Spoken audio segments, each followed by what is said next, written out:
Namashivaya children, we will be discussing today about the second chapter in your history, that is the new kings and kingdoms.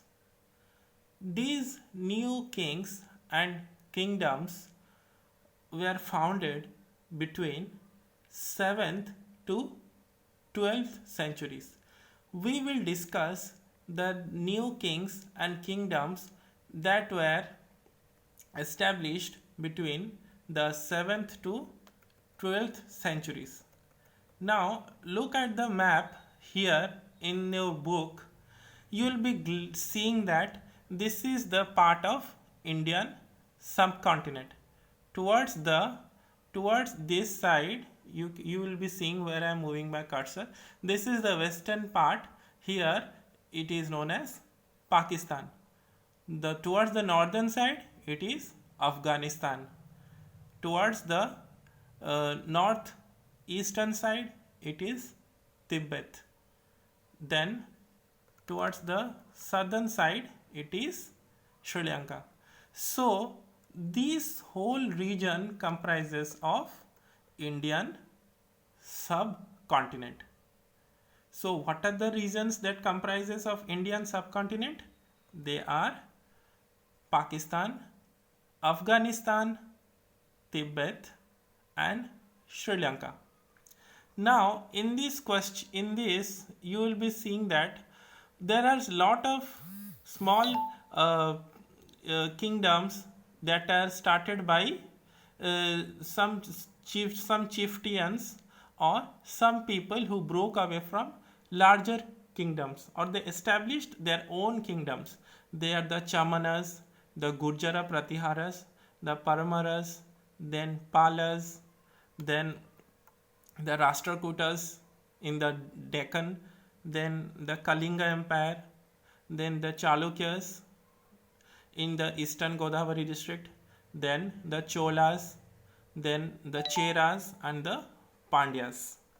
Now in it it is written, locate the Gujara Pratiharas, Rashtrakutas, Palas, Cholas and Chamanas, which present day states did they exercise, which present day states over which they exercise their control.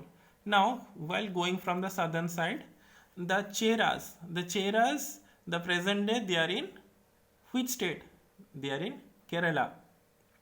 The Cholas are in present day northern Tamil Nadu and southern Karnataka. The Pandyas, they are wholly in south Tamil Nadu. Then the Rashtrakutas are in the northern Karnataka and southern Maharashtra. Then Chalukyas are in the Rayalaseema region in Andhra Pradesh. Then Kalinga and Ganga dynasty, they are in the Odisha. Then the Paramaras, the Paramaras are in the central region, that is the Madhya Pradesh. Then the Gujar Pratiharas and the Chandelas, they are in the Bundelkhand region. It comprises of eastern Uttar Pradesh and northern Madhya Pradesh. And the Chamanas, latter they are known as Chauhans. They are in the Rajasthan. Currently they are in the Rajasthan. Therefore, these are the previously kingdoms and the present day states which they are located. Now we will discuss the emergence of new dynasties. Now why we are concerned with the emergence of new dynasties? As we know, in Indian subcontinent, it is one of the largest subcontinent anywhere in the world. So what happens in the subcontinent? A particular emperor or king cannot rule out all over the country. So he delegates his power to some people who are very popular or famous in that area, or he sends out some of the people to be a representative of the emperor or the king. Now, whenever there is change in the king or a successor to the king or emperor is there, gradually they have a loose control over the chieftains or the people whose the king has delegated the power.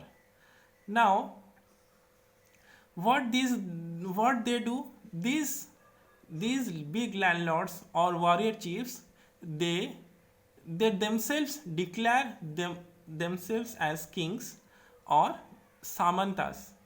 Now these existing kings in their own small area, they before they were known as landlords, and then after this when the emperor or the king has a loose handling over these people, now these people they claim among themselves as existing kings, and they are known as samantas. Now what these samantas do, they bring lot of gifts to the kings or overlords, and they present over their court and provide them with lot of military support. Now, as these samantas gain lot of power and wealth, they declare themselves as Mahasamanta or Mahamandaleshwara. That is, Mahamandaleshwara means Mandal means a circle. So, a great lord of the circle or a region. Therefore, they are known as Mahasamanta or Mahamandaleshwara. And these proclamations, they keep on changing from area to area. Suppose in central India they will be known as Mahamandaleshwara, in eastern India they will be known as Samanta, then in the western region they will known as Talukdars. So this keep on changing, and they have asserted their independence over the kings or their rulers. Now, one such example was that of Rashtrakutas. These Rashtrakutas, they were some chieftains in the Deccan. Now they were the subordinate of the Chalukyas. The Chalukyas ruled from the southern India, or not from the southern India, they were from the Andhra Pradesh region in the eastern part of the Godavari district or the Krishna district. Now these Rashtrakutas, they were subordinate to the Chalukyas. Then they in the mid 18th century, a chief of Rashtrakuta, his name is Danti Durga, he overthrew the Chalukya overlord and performed a ritual known as Hiranyagarbha. Hiranyagarbha means a golden womb. When this ritual was performed with the help of Brahmanas, it was thought to lead to rebirth of the sacrificer as a Kshatriya. Now, when these people, they were not of Kshatriya origin, they originated a yagna that is known as Hiranyagarbha, and they proclaimed themselves as a Kshatriya if he was not a Kshatriya by birth. Now, in other parts of the country as well, men from the enterprising families used their military skills to carve out kingdoms. For instance, Kadamba Maurya Sharman and the Gujarata Pratihara Harishchandra were Brahmanas who gave up their traditional professions and took to arms and successfully establishing kingdoms in Karnataka and Rajasthan. Now, here we will find, do you think being born as a Kshatriya was important in order to become a ruler during this period? No. I will discuss this question in next class. Thank you.